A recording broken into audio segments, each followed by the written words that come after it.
여러분 안녕하세요, 롱장입니다. 오늘은 일기 신도시 관련된 기사가 나왔는데요. 한번 다뤄보고 싶어서 영상을 켰습니다. 시청하시기 전에 구독하기, 좋아요, 멤버십 부탁드리고요. 제 멤버십은 매주 토요일 라이브를 진행하고 있습니다. 2024년으로 미뤄진 일기 신도시 재정비 뿔난 일산 분당 주민들. 아, 화날만 하지 않을까요? 그죠? 왜 그러냐면 도시가 늙어가고 있거든요. 이게 다른 게 아니에요. 제가 직접 나가보면은 여기가 사실 옮겨 타기도 많이 하고 신혼부부도 많이 시작을 하고 정말 많은 사람들의 보금자리인데 도시가 낡아가요. 늙어가고 있습니다. 그리고 인근에는 계속 신도시를 지어대죠. 일산 한번 예를 들어볼까요? 창릉 신도시 때문에 문제가 많았죠. 옆에 이제 파주도 아직 입주가 다 안 끝난 마당에 창릉 신도시 만들자 그랬는데 여러분 혹시 여기서 끝이 아닌 거 아세요? 일산 서구랑 동구가 있고 그리고 이제 덕양구가 있잖아요. 근데 또 왼쪽 위에다가 이제 파주를 짓고 있는데 새로 신도시를 오른쪽 아래로 내려오면 거기서 끝이 아니고요. 차례대로 말씀드리면 지축지구, 삼송지구, 원흥지구, 더 내려가면 또 향동이 있고요. 더 아래쪽에 또 덕은지구가 있어요. 신도시를 있는 대로 때려 짓는 거예요. 그리고 일산 건너 뭐가 있죠? 또 한강신도시가 있습니다.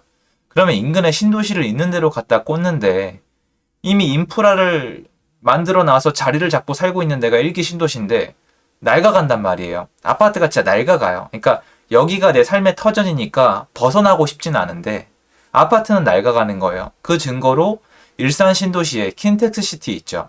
거기 지금 가격을 보세요. 일산 신도시만 해도 새 아파트가 얼마나 수요가 많은지 나오고 있죠. 분당 옆에 판교 보세요. 새 아파트 들어오니까 난리도 아니죠. 분당의 리모델링 지금 인기 좋잖아요. 그게 전부 다 해당 인근에 살고 싶은데 새 아파트가 부족하다는 거예요. 그러면 당연히 신도시 재정비 사업에 대해서 관심을 가질 수밖에 없죠. 그리고 지난 정부에서 신도시 발표하면서 많은 갈등과 어떤 스트레스를 겪으셨잖아요. 그나마 수급의 문제 때문에 가격은 다시 안정이 됐지만 지금 옮겨 타지도 못하고 그러니까 이런 거예요. 도시가 낡아요. 인프라랑 내 삶의 터전은 여기 있어요. 이사는 가고 싶어요. 이사를 가고 싶어도 집을 팔고 갈 수도 없어요. 집을 사기도 애매해요. 대출도 안 나와요. 갖고 있으면 세금은 많이 나와요. 근데 정비 사업도 또 못하게 해요. 근데 신규 공급은 또 계속 하기만 하겠대요. 그럼 입장 바꿔서 집주인들 입장에서는 짜증나죠. 화가 나죠. 그러니까 당연히 지금 스트레스를 받으시는 거고 저는 이해가 됩니다. 그리고 저는 한 가지 더 말씀을 드리고 싶은 게 있는데요. 일기 신도시가 이번에 사실 250만 원 플러스 알파에 발표가 된 거잖아요. 그런데 이 발표 나자마자 제가 영상을 뭐라고 올렸냐면 별로 언급하고 싶지 않다. 언급할 내용도 없고 언급할 가치를 느끼지 못하는 내용이고 지금 시장에 대해서 정부 측에서는 좀 이렇게 만족을 하고 있는 것 같다라고 말씀을 드렸던 부분이 있습니다. 그래서 일기 신도시 내용을 보고 제가 다시 한번 느낀 건데 일기 신도시 정비 사업조차도 사실 24년도로 미뤘잖아요. 24년으로 미뤘다는 건 무슨 뜻일까요, 여러분? 현 정부 안에서는 아무것도 안 하겠다는 겁니다. 이거는 제가 비약하는 게 아니라 생각을 해보세요. 24년이잖아요, 여러분. 24년에 계획을 발표할 거거든요. 정확히 언제까지 뭐 누가 담당을 해서 누가 책임지는 건지 아무것도 모르고 지금 발표를 한 것도 못 지키고 있는 판이 부동산 판들인데 24년에 계획을 내겠다는 거잖아요. 그러면 사실 좀 제 생각에는 거의 안 하겠다는 거거든요. 그러면 전 이걸 느낄 수 있었어요. 사람들이 불평, 불만을 하더라도 지금 시장 상태를 유지하고 싶다. 그러니까 뭔가 호재나 뭔가 규제 지역을 풀어서 지금 자극을 하고 싶지 않은 거예요. 그 무엇도 하고 싶지 않은 거예요. 제가 말씀드렸잖아요. 아무것도 안 할 수도 있다고. 지금 시장 상황에 대해서 정부가 어떻게 파악하고 있는지가 정말 중요하다라고 제가 계속 말씀을 드린 이유가 지금 시장에 대한 파악에 따라서 앞으로의 행보가 바뀌는 거거든요. 그런데 자, 지난 정권에서 지금 시장을 만들어 놨죠. 제가 다시 한번 강조드려요. 지금 시장이 정말 안정화된 거고 시장이 사람들이 만족하고 있다면 그건 지금 정권이 한 게 절대 아니에요.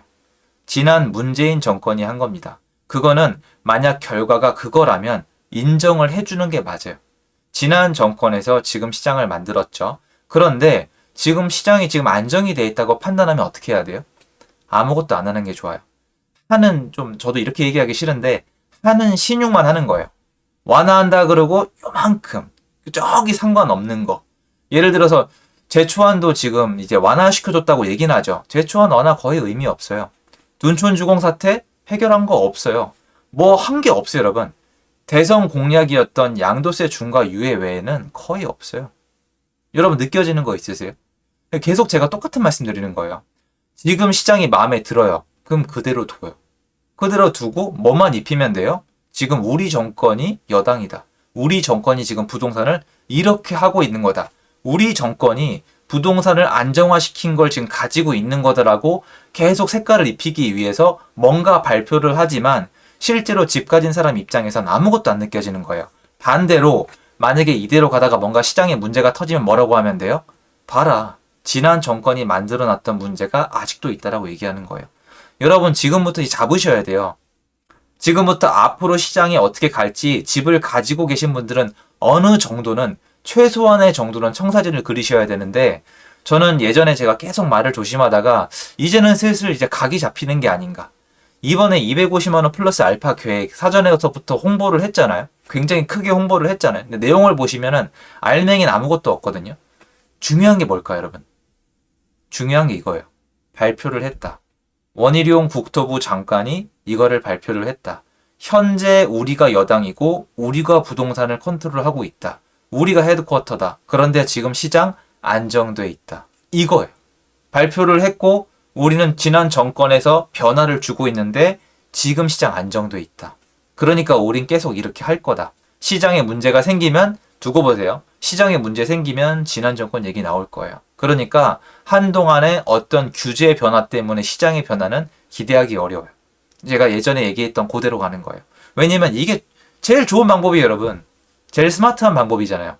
시장을 지금 아작을 내놨던 시장이 비정상이든 정상이든 간에 안정화됐죠. 더 이상 문제가 없잖아요. 지지율 때문에도 스트레스인데 부동산까지 문제면 안 되잖아요. 그럼 그대로 둬요. 두는데 계속 뭘 발표를 하고 뭔가 얘기를 해요. 그럼 대중은 반응을 하고 기사를 쏟아내요. 그래서 지금 완전 언론에서 보면은 한쪽 방향으로 몰아가고 있잖아요. 그러니까 좋아요.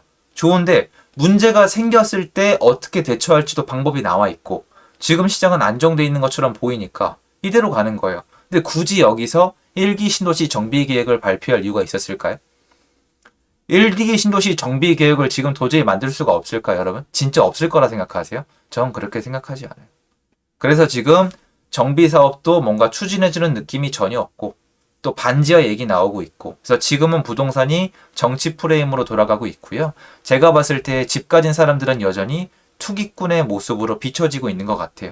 그래서 이 기사도 보면은 분명 사람들은 이 생각할 거예요. 아, 역시 집주인들은 이 정비 사업으로 집값 오르는 걸 원했구나. 근데 잘 됐다, 쌤통이다, 이 얘기가 나올 수도 있어요. 근데 저는 이게 앞으로의 방향성이라고 오늘 영상을 통해서 말씀드리고 싶어요. 정부는 뭔가 발표는 하겠지만 항상 뜨뜻미지근한 것도 아니고 미지근 그 이야? 약간 밍밍한 거? 별 의미가 없는 것들이 계속 발표가 되고 우린 계속 일을 하고 있고 지금 시장은 우리가 헤드쿼터고 이런 느낌으로 계속 밍숭하게 갈 거라고 생각을 해요. 보면은 250만 원 플러스 알파 계획도 뭐냐면 앞으로 뭐뭐 하겠음, 뭐뭐 할 것임, 뭐뭐 하겠음이에요. 여러분 잊지 마세요. 지금까지 발표된 것들도 지난 정권 얘기하는 거예요. 발표된 것들도 제대로 안 돼요. 찾아내서 서울에 있는 땅을 찾아내서라도 짓겠다고 발표한 것들 잘 생각해 보세요. 태릉 CC, 상암동의 운전면허 시험장이나 랜드마크 부지, 아니면 과천의 정부청사 부지, 용산의 기지창 이런 것들 있잖아요. 지금 뭐 돌아가는 거 없어요. 여러분 3기 신도시 지금 어떻게 된지 아세요? 관심 없잖아요, 다들. 이것도 어려운데 앞으로 뭘 계획을 하겠다? 이거는 지금 한동안 우리는 뭘 할 마음이 없다는 거예요. 근데 여러분들이 저는 생각은 다 다양하겠지만 1기 신도시 분들이 화난 이유는 탐욕 때문이 아니라 기존에 얘기를 했잖아요. 1기 신도시 정비하겠다고. 그리고 1기 신도시 정비해야 된다고 할 거라고 제가 언제부터 말씀드렸죠? 지금 2년이 넘은 것 같아요. 아파트가 40년이 되면 정비 얘기가 나오거든요. 근데 1기 신도시의 인프라를 새로 만들기가 되게 어려워요. 그러면 아파트를 정비하는 게 맞거든요. 그럼 당연히 화낼만 한데 사람들은 이걸 투기꾼이라고 볼 것이고 정부의 입장은 앞으로 이런 쪽으로 가고 있다라고 저는 생각은 들어요. 사실은 이거에 대해서 크게 비난하거나 뭐라고 할 마음은 없어요. 저는 스마트하다고 생각해요.